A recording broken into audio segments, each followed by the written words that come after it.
Rosenkavalier is very much about time and about the passage of time.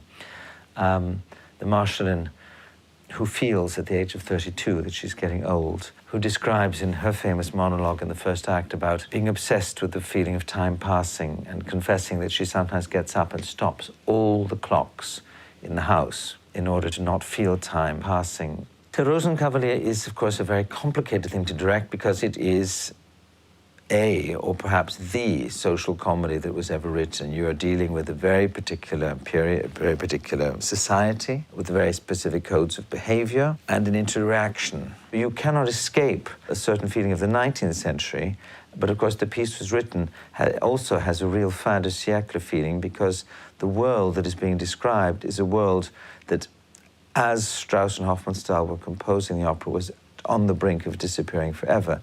In this production, we have wanted again to set this piece exactly at the time that Strauss wrote it, 1910. We were very inspired by architects and designers of the Vienna Secession. So we have imagined shiny white stone floors as against wood, completely undecorated surfaces as against the rich fabric-colored walls of the Marschallin's bedroom and the rooms around it.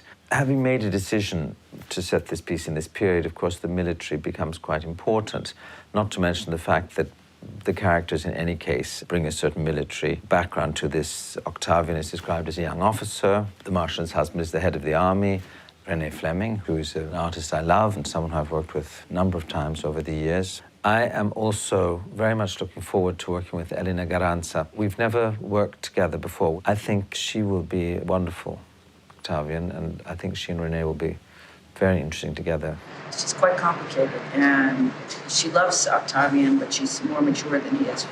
So she really sees the future in a way that he doesn't. But, you know, it's that beauty of having a relationship with a younger person that enables you to have that spark again, that sort of sense of joy and hope for the future that is extraordinary.